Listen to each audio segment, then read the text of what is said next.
too much about it because it was a big church wedding. The church was full of people, and the balcony was full of where we were at. It was a big wedding. Whose wedding?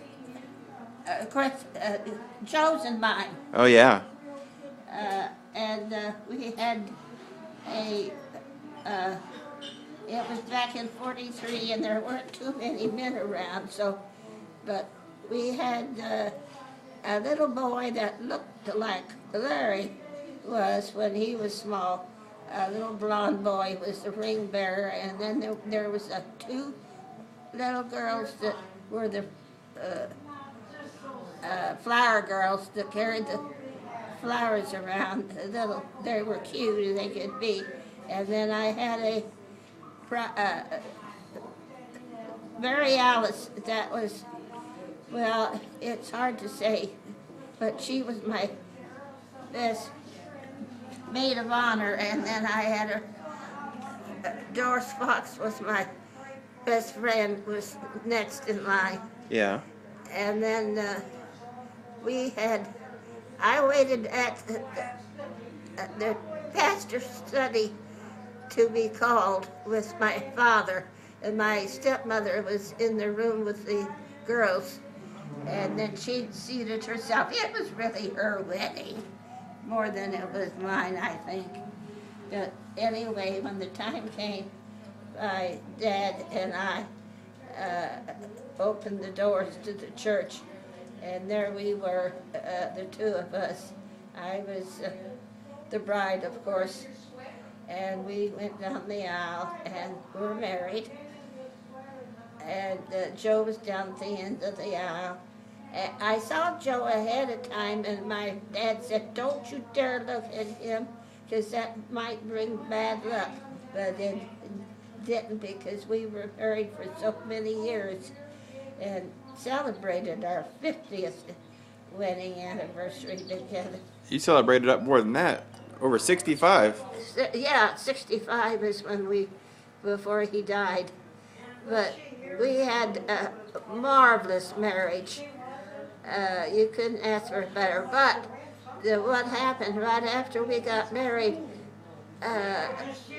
we were settled to get married, and they had a breakdown on the way he was going to Manhattan, Kansas, and he had to be there at 8 o'clock the next morning. Wow. And so we had to we got on a train at midnight and rode till 4 o'clock in the morning to get to Manhattan, Kansas. And then we took a taxi to a little one-room apartment that we had already had for us up there. And we got there wore out and tired, and so I got into my slip in my nightgown and everything. And back in those days, you weren't allowed to do anything ahead of time. I mean, that's the way it went. Yeah. And I got into my nightgown and settled in bed with him, and the bed broke down. The bed broke down? The bed broke down. The little guy that owns the place did that on purpose. I just know he did. And so we let it lay there because Joe had to report at 8 o'clock that morning. We got in at 4 and he had to report at 8 for duty. Yeah. At the college. And but the bed broke down, so we just let it lay there till he got home from. He didn't have to. He reported and then came back home.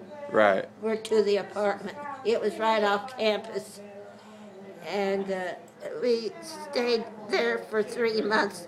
And Evelyn, Joe's sister, came up and spent some time with us. I got so lonesome because there wasn't anybody up there I knew, and I was a young girl, 18 years of age, and I needed some. I guess anyway, Ellen came up and spent time with us. And it was an experience up there, but I was so young. And after we left there, he was to go to basics at Miami Beach. Right. So we came back to Kansas City, and I went on to. That's another story. That's another story.